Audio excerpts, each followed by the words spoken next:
Бедный отец-одиночка по имени Джонатан Риверс жил в маленьком прибрежном городке, где море каждый день приносило штормы, а жизнь — свои испытания.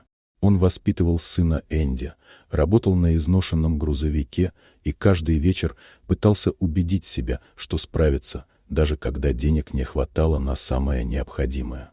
Судебное разбирательство о долгах нависало над ним как темная туча, и он знал, что решение судьи определит его будущее.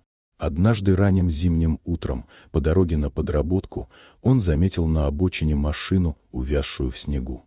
Холодный ветер хлестал по лицу, но Джонатан не мог уехать, зная, что внутри может быть человек, нуждающийся в помощи. Подойдя ближе, он увидел женщину, элегантную, хорошо одетую, явно не из его мира. Она дрожала от холода и отчаяния. Джонатан помог ей выбраться из машины, починил заклинившее колесо и даже предложил подвезти до города. Женщина назвала свое имя — Мелисса Хартман. Он не знал, кто она. Для него она была просто человеком, которому нужна поддержка. На протяжении пути она наблюдала за тем, как он заботливо укрывал сына курткой, как отвечал на его вопросы, как старался не показать усталость. Она заметила доброту, которую многие давно не замечали. Когда он высадил Мелиссу у нужного здания, она задержалась на секунду, словно что-то хотела сказать, но лишь улыбнулась и скрылась за стеклянными дверями. Джонатан даже не подозревал, что вошла она не в офис, не в магазин и не в жилой дом, а в здание городского суда.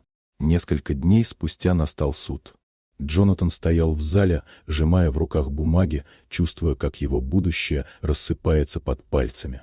Перед ним сидела судья, строгая, бесстрастная, в черной мантии, и только когда она подняла глаза, он узнал знакомый взгляд.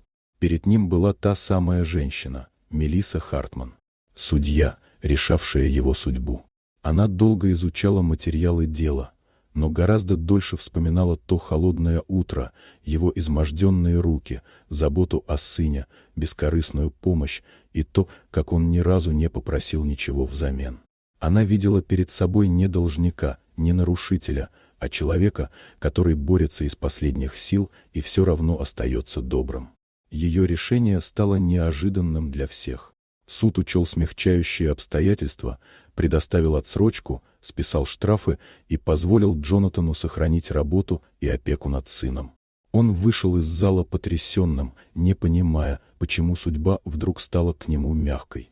Но Мелисса знала. Иногда жизнь проверяет человека не в тот момент, когда он стоит перед судьей, а тогда, когда он думает, что никто не смотрит. И именно в такие моменты и решается настоящая судьба.